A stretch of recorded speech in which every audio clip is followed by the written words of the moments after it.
Assalamualaikum warahmatullahi wabarakatuh. Nama saya Randy Aditya Gunawan. Di kesempatan kali ini saya akan menjelaskan tentang formula. Apa itu formula? Framework bisnis untuk pemula.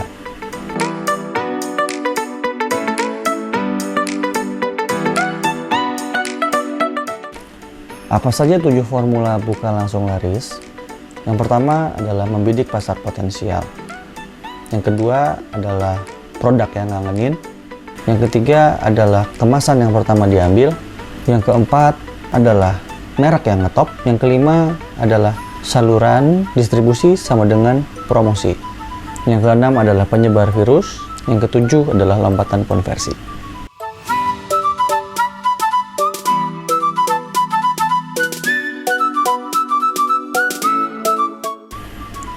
Membidik pasar potensial. Sebenarnya pasar itu ada 3. Pasar potensial, pasar bleeding, dan pasar sleeping atau pasar tertidur.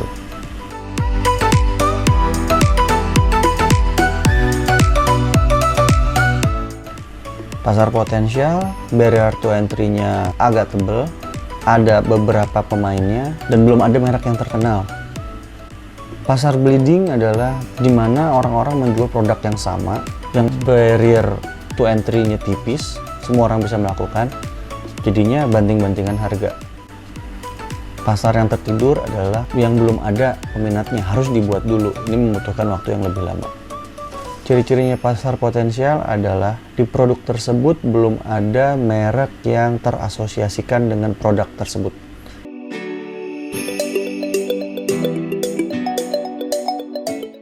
Setelah kita membidik pasar potensial, kita harus membuat produk yang ngangenin. Kita coba jual tanpa merek, dengan kemasan yang biasa aja, yang penting kita tahu produknya ngangenin. Kita kasih sampel ke banyak orang, tentunya bukan saudara atau teman ya, jadi supaya mereka lebih objektif. Setelah kita tahu feedback dari mereka, dan produk kita ternyata memang disukai banyak orang, baru kita lanjut ke tahap yang ketiga, yaitu kemasan yang pertama diambil. Kemasan yang pertama diambil ini artinya kalau misalnya di dalam produk snacks itu artinya packaging. Tapi kalau di restoran bisa tempat yang menarik, atau misalnya di sebuah bazar bisa booth gitu. Intinya kemasan yang pertama diambil ini adalah yang membuat orang mau mencoba produk kita sebelum membeli intinya. Jadi kalau misalkan snacks bisa di packagingnya, kalau di restoran kita bisa interiornya, kalau misalnya di bazar kita bisa boothnya, apapun yang menarik orang untuk datang dan mau nyoba. Apabila kita telah menemukan kemasan yang menarik atau kemasan yang pertama diambil, tentunya kita membuat merek. Merek itu tentunya yang harus gampang diingat dan terasosiasi dengan produk yang kita buat.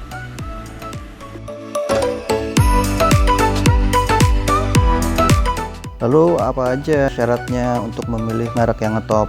Yang pertama adalah sesuai dengan target pasarnya. Siomay Bang Udin sama siomay Tulen jelas beda. Siomay Tulen pasti terkesan lebih mewah, sedangkan Bang Udin kesannya pasti lebih murah. Yang kedua, unik. Jadi kita pada saat memberikan sebuah merek harus unik. Kenapa? Karena pada saat kita atau orang menyebutkan merek kita, langsung terbayang sesuatu tentang produk kita. Contoh di buku BLL itu rawon setan, udah pasti itu pedesnya. Atau makaroni ngehe, itu udah tersirat rasa dari produk tersebut. Lalu yang ketiga itu mudah diucapkan dan diingat. Jadi jangan kasih nama ondroko ondro, susah kan. Jadi mendingan kasih nama yang simpel-simpel aja, yang mudah dilafalkan. Juga hindari singkatan konsonan. Jadi kalau bisa mendingan ada huruf hidupnya, atau mendingan nggak usah pakai singkatan sama sekali, jadi langsung aja kayak HSBC gitu, nggak usah, atau GSC, GXX gitu susah.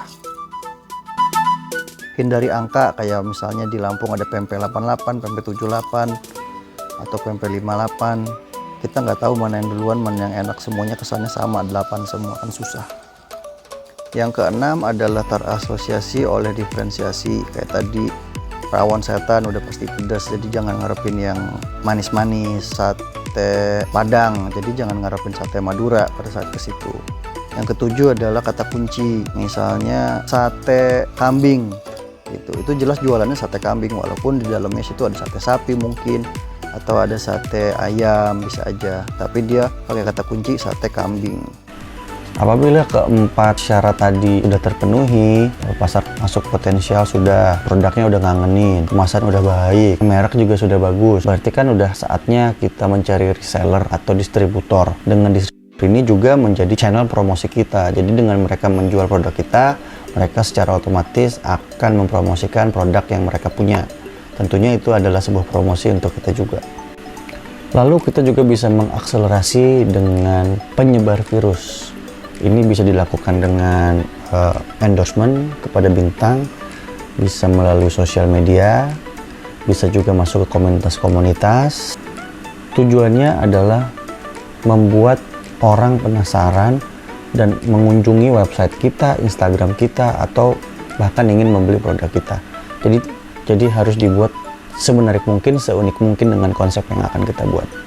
Dan yang terakhir adalah lompatan konversi. Jadi tujuannya adalah pada saat kita sudah melakukan semua dengan benar, tapi kalau nggak ada yang beli kan percuma. Jadi intinya kita harus membuat orang beli. Dengan cara apa? Dengan cara membuat campaign yang baik, campaign yang benar, konten yang bagus, lalu target pasarnya juga udah benar, dan masih banyak lagi cara-caranya untuk mendapatkan lompatan konversi. Bisa juga dengan strategi harga. Maksudnya gimana sih harga? Jadi value yang kita berikan kepada konsumen kita itu sebanding dengan harga yang mereka keluarkan. Semakin besar value yang kita berikan, mereka akan willing untuk membayar uang lebih mahal. Jadi upayakan value pada produk kita benar-benar tinggi dan baik.